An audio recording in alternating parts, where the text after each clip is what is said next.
விஜய் போன்ற அல்லது விஜயுடைய ரசிகர்கள் போன்ற பொலிட்டிக்கல் மக்களை அரசியல் மயப்படுத்துவதில் தான் அரசியல் கட்சிகளுடைய விமர்சனம் இருக்கணும். அரசியல் கட்சிகளுடைய விமர்சனம் என்பது அரசியல் அற்று ஒரு தனிநபர் தாக்குதலாக அமைவது என்பது தமிழ்நாட்டின் அரசியல் போக்கை மிகவும் தரம் தாழ வைக்கிறது அப்படிங்கிறது என்னுடைய கருத்து. ரைட், இப்ப இப்படி வருவோம். சிபிஐ விஜயை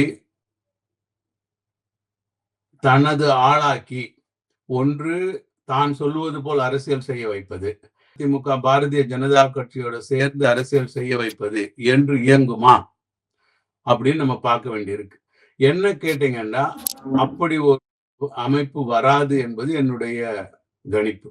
என்னுடைய அரசியல் பார்வை, என்னுடைய பொலிட்டிக்கல் சயின்ஸ் நான் படிச்ச வரைக்கும் இருக்கிற சூழலில் அது நடைபெற வாய்ப்பில்லை. ஏன்னா அப்படி ஒரு தேவை ஏற்பட்டு இருப்பின் கரூர் சம்பவத்தையோ அல்லது இவர்களாக சென்று சிபிஐ விசாரணை கேட்ட பிறகு வரக்கூடிய ஒரு விசாரணையில் நீங்க பாஜக ஆதரிக்கணும், இல்லைன்னா குற்றப்பத்திரிகைகள் உங்களை சேர்த்துருவேன்னு சொல்லி மிரட்டுவதோ அப்பட்டமான ஒன்று. அதனுடைய பின் விளைவுகள் தேசம் வரைக்கும் இந்தியாவுடைய ஜனநாயகத்தின் மீது மிகப்பெரிய அவநம்பிக்கையை விளைவிக்கும். இல்ல, விஜய் இன்னைய தேதியில தான் உட்கார்ந்து சொல்லணும்னு அவசியம் இல்லை. நம்பர் ஒன், விஜய் அடுத்த மோடி.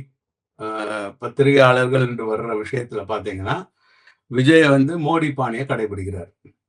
பத்திரிகையாளர்களை நான் சந்திப்பது இல்லை அப்படின்ட்டு. சோ ஒரு மோடியால இத்தனை ஆண்டுகள் பிரதமரா பத்திரிகையாளர்களை சந்திக்காம இருக்க முடியும் அப்படின்னா, விஜயால ஏன் ஒரு முதல்வராக அல்லது ஒரு கட்சியின் தலைவராக மட்டுமே கூட வச்சுக்கோங்க, ஒரு பிரதான கட்சி வரக்கூடிய வாய்ப்புள்ள ஒரு கட்சியின் தலைவராக பத்திரிகையாளர் சந்திக்காமல் இருக்க முடியாது? ஏன்னா முன்னுதாரணம் இந்திய அளவிற்கு ஒருத்தர் இருக்கார். அவரை மிகப்பெரிய தலைவராகவும் விஸ்வகுரு என்று பாராட்டக்கூடிய ஒரு கூட்டம் இருக்கு.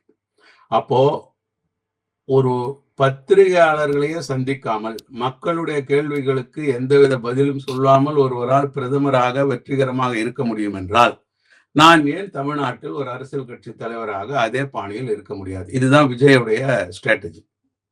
அதுதான் அவங்க கடைபிடிக்கிறாங்க. உங்களுக்கு எப்படி மன் கி பாத் இருக்கோ அது மாதிரி விஜய் ஒரு கூட்டம் போட்டா நீங்க கேட்கிற எல்லா கேள்விகளுக்கும் வசனமா எழுதிட்டு ஏற்ற இறக்கத்தோட மேடையில பேசிட்டு போயிடும். என்னன்னா, தமிழ்நாட்டுல நீங்க ஒண்ணு கவனிக்கணும்னா, பாரதிய ஜனதா கட்சி எதிர்ப்பு இருக்கிற அனைத்தும் திமுக கூடைக்குள்ளதான் போகணும் என்கிற ஒரு சூழல் இருக்கு. அது தமிழ்நாட்டுக்கு ஆபத்து. ஏனென்றால் பாரதிய ஜனதா கட்சிக்கு எதிர்ப்பானது திமுக என்றால் பாரதிய ஜனதா கட்சிக்கு ஆதரவு பாரதிய ஜனதா கட்சின்னு வருது. சோ திமுக வர்சஸ் பிஜேபியின் தமிழ்நாட்டு அரசியலை மாற்றுவது என்பது தமிழ்நாட்டு அரசியலுக்கு ஆபத்தான ஒரு சூழல். அந்த நேரேட்டிவை திமுக செட் பண்ணுது. அதற்கான மாற்றமாக விஜய் இருப்பது வரவேற்கத்தக்கது. உங்களுக்கு அஇஅதிமுக பாரதிய ஜனதா கூட்டணியை பின்தள்ளுவதற்கு அல்லது தோற்கடிப்பதற்கு அரசியலில் பயன்பட போவது விஜய் தான். இப்ப கண்ண மூடித்தனமா ஏதோ ஒண்ணு நம்ம நினைச்சுப்போம், விஜய் பிஜேபி பக்கம் சேர்றாரு, நம்ம தள்ளி தள்ளி தள்ளி நீ பிஜேபி தான், நீ சங்கிதான் சொல்லி அப்படியே கொண்டு நீங்களா ஒரு வர்ணத்தை பூசி தள்ளி விட்டுருங்க. Then who is there? அரசியல் அறிவற்ற ஒரு ரசிக மனப்பான்மை கொண்ட மக்களை கொண்டு நீங்க பிஜேபி கிட்ட சேர்க்கறீங்க. இது அரசியல் அல்ல.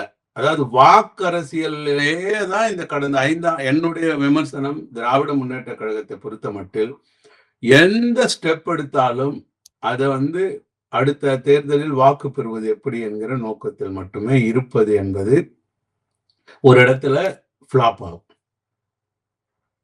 ஏன்னா எல்லா நேரமும் அரசியலை இப்படி செய்வது எந்தவித வேற டிபேட்டுமே இல்லை. கல்லூரியை பாருங்க, பல விஷயங்களை தமிழ்நாடு வெற்றிகரமாக பின்தள்ளுகிறது. அது பாரதிய ஜனதா கட்சிக்கு ஆதரவா இருக்கு. பல பேருக்கு தெரியாது, மனோன்மணியம் சுந்தரனார் பல்கலைக்கழகம் திருநெல்வேலியில ராமர் படத்தை போட்டு ராமாயண டிப்ளமசி, ராமாயணத்தின் ராஜதந்திரம் அப்படின்னு ஒரு ஆராய்ச்சி சார்ந்த கருத்தரங்கத்தை கல்கத்தாவை சேர்ந்த இன்னொரு இன்ஸ்டிடியூட்டோட சேர்ந்து நடத்துறாங்க. சோ பல்கலைக்கழகங்களின் ஆய்வு மூளை இவைகள் RSS மயமாக்கப்படுகின்றன. அதை பற்றிய எந்த வருத்தமோ கவலையோ தமிழ்நாடு உயர்கல்வித்துறைக்கு இல்லை. அந்த இடத்தில் ஆளுநர் தனது பணியை செவ்வனே செய்து கொண்டிருக்கிறார் RSSக்கு ஆதரவாக. நாம் பார்க்கிறது என்பது இளைஞர்களின் மனதை கல்லூரிகளில் திரைப்படங்களின் ஆடியோ லான்ச் நடக்குது. இப்படி நடக்கக்கூடிய நாட்டுல விஜய்க்கு தான் ஆதரவு பெருகும். எப்படி ஒரு அரசியல் கட்சிக்கு இந்த கூட்டம் ஆதரவாகும் சொல்லுங்க? அப்போ மிகப்பெரிய அரசியலற்ற இளைஞர்களை, வருமானம் தேடும் இளைஞர்களை, வாழ்க்கையை வளப்படுத்திக் கொண்டோம், இனி கவலைப்படுவதற்கு வேறு இல்லை, நம்ம விருப்பப்படி இருக்கலாம் என்கிற எண்ணம் கொண்ட இளைஞர்களை உருவாக்கியதுதான் இந்த விளைவை ஏற்படுத்துகிறது. நோக்கமற்ற இளைஞர்கள். நோக்கம் என்பது ஒரு வேலை வேணும், சம்பளம் வேணும், நிம்மதியா இருக்கும். அப்போ இந்த அரசியல் அற்ற இப்போ ஒரு விமர்சனம் தமிழ்நாட்டில் பெரும்பான்மையாக விஜய் ரசிகர்கள் மீது வைக்கப்படுகிறது, தற்குறிகள் அப்படின்னு. தமிழ்நாடு தான் சொல்லுது கல்வியில் நாங்கள் முன்னேறி இருக்கிறோம் சொல்லு. தமிழ்நாடு கல்வியில் முன்னேறி இருக்கிறது. விஜய்க்கு ஆதரவு செய்ய போகும்பொழுது அந்த இளைஞர்கள் தற்குறியாக இருக்கிறார்கள். இது ரெண்டுத்தையும் நீங்க எப்படி ஒப்பிடுறீங்க? எப்படி இது ரெண்டும் ஒரு இடத்துல அமையுது? ஒண்ணு அவங்க படிச்சவங்களா இருக்கணும், இல்லைன்னா தற்குறியா இருக்கணும். அப்ப தமிழ்நாடு தற்குறிகளை 10 லட்சத்திற்கு மேல இளைஞர்களை உற்பத்தி செய்திருக்கிறது. குறைஞ்சபட்சம் நான் சொல்றது. இவர்கள் ஒரு 18 வயசுல இருந்து 30 வயசுக்கு உட்பட்டவர்கள். அப்போ இவ்வளவு கல்லூரி சென்றவர்கள், என்ஜினியரிங் படிச்சவங்க, டிகிரி வாங்கினவங்க, இல்ல +2 பாஸ் பண்ணிட்டு வேற டிப்ளமோ படிச்சுட்டு வேலைக்கு போனவங்க எல்லாருமே தற்குறியா இருக்காங்க அப்படின்னா, சம்பாதிக்கிறாங்க, குடும்பத்தை காப்பாத்துறாங்க, நிம்மதியா இருக்காங்க. ஒரு புறம் அதை வச்சு நீங்க பெருமைப்படுறீங்க, இன்னொரு பக்கம் அவங்கள தற்குறின்னு சொல்றீங்க. அப்போ என்ன மாதிரி கல்வியை நாம் கொடுத்திருக்கிறோம்? தமிழ்நாட்டின் கல்வித்தரம் என்ன? நாம் யாரை உருவாக்கி இருக்கிறோம்? திரை ரசிகர்களை உருவாக்கி இருக்கிறோம். அதுதான் பாரதிய ஜனதா கட்சியின் வெற்றி. அவங்க சாதிக்கு ஒரு தலைவரை உருவாக்கி அவர்களை உள்வாங்கி பல்வேறு விதமா வேலை பார்க்கறாங்க. அதை தாண்டி திருப்பரங்குன்றம் போன்ற நிகழ்வுகளை திட்டமிட்டு, இது இன்னைக்கு நேத்தல்ல, எனக்கு தெரிந்து நான் ஒரு 16 வயது இருக்கும் பொழுது இருந்து பார்த்துக்கிட்டு வரேன். 76, 77 காலகட்டத்தில் திட்டமிட்ட பணி. ஒரு ஊருக்கு ஒரே ஒரு RSS பிரச்சாரகர் தான் இருப்பார். அவரை ஆதரிக்கவோ அவருக்கு என்கரேஜ் பண்ண கூட யாரும் இருக்க மாட்டாங்க. ஆனால் ஒரு விதமான இந்துத்துவ உணர்வை ஊட்டி அந்த அடையாளத்தில் இருக்கிற மக்கள்கிட்ட பேசும்பொழுது நீங்க பாருங்க, குறிப்பிட்ட தேதியில் ஹைதராபாத்ல ஒரு கலவரம் வெடிக்கும் அப்படின்னு சொன்னா அன்னைக்கு வெடிக்கும். இப்படி டார்கெட் செய்து வேலை. அதுலதான் நேற்றுக்கு தலைவராகக்கூடிய பிஜேபி தேசிய தலைவராக புதுசா ஒருத்தர் வர்றாரு. அவர் பேசுவது திருப்பரங்குன்றமா இருக்கு. மோகன் பகவத் திருப்பரங்குன்றத்தை பேசுறாரு. இவங்களுக்கெல்லாம் அப்படி ஒரு ஊர் இருக்கிறதே தெரியாது. RSS கலவரத்திற்கு திட்டமிடாமல் இருந்தால் திருப்பரங்குன்றம் என்கிற ஒரு ஊர் இருப்பதே இவர்களுக்கு தெரிய வந்திருக்காது. புரியுதுங்களா? சோ இந்த மாதிரி விஷயங்களை எந்த நிர்வாக ரீதியாக எப்படி தடுப்பது என்பதற்கு தமிழ்நாடு தயாராக இல்லை. அதாவது மக்கள் இருக்கிறாங்க, உங்களுக்கு ஓட்டு போடுறாங்க. ஒரு செல்ஃப் அனாலிசிஸா பார்ப்போம். நானே இப்போ திராவிட முன்னேற்ற கழக கூட்டணி வெல்லணும்னு நினைக்கிறேன்னு வச்சுக்கோங்க. வென்றுடுச்சு. And then what? இந்த 5 ஆண்டுகளில் இருந்து அடுத்த 5 ஆண்டுகளுக்கு உங்களுக்கு தான் வாக்களிக்க போறாங்கன்னு வச்சுக்கோங்க.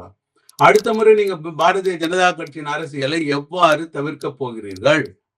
இப்பவும் இருக்கிறீங்க, அவங்க வளர்றாங்க. ஒரு நீதிபதி அரசியலை செய்யறாரு, அப்பட்டமான அரசியல் பண்றாரு, மனு தர்மத்தை கோட் பண்றார். நான் என்ன கேட்கிறேன், ஒரு நீதிபதியால் தான் சார்ந்திருக்கக்கூடிய அரசியலை முன்னெடுப்பதற்கு மனு தர்மத்தை மேற்கோள் காட்ட இயலும் பொழுது திராவிட முன்னேற்ற கழகம் முன்னெடுத்த, திராவிட அரசியல் முன்னெடுத்த பிற்படுத்தப்பட்டோர், சாதி ரீதியாக நீதிபதி நியமிக்கப்பட்டோர் என்ன செய்து கொண்டிருக்கிறார்கள்? ஏதாவது ஒரு நீதிபதிக்கு மனு தர்மத்தை எதிர்த்துதான் இந்த அரசியலமைப்பு வந்தது என்று எழுதக்கூடிய தைரியம் இல்லையே. ஏன்? யார் தற்குறி? தமிழ்நாடே தற்குறியா? திராவிட இயக்கம் முன்னெடுத்த அவர்களால் நீதிபதியாக நியமிக்கப்பட்டவர்கள் தற்குறிகளா?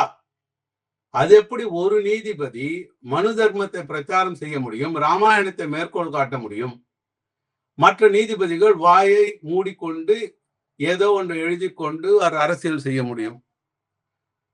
நீங்க விஜய் ரசிகர்களை தற்குறின்னு சொல்லாதீங்க. என் பார்வையில இந்த நீதிபதிகள் தற்கூறிகளா? இந்திய அரசியலமைப்பு சட்டம் எவ்வாறு உருவானது? இந்திய தேசிய விடுதலை இயக்கம் எப்படி உருவானது?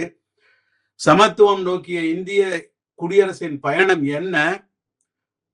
அதில் எப்படி கட்டையை கொடுக்குறாங்க மனு தர்மத்தை பேசுபவர்கள் என்று எழுதக்கூடிய திறன் படைத்த ஒருவர் கூட நீதிபதி ஆக இயலாதது ஏன்?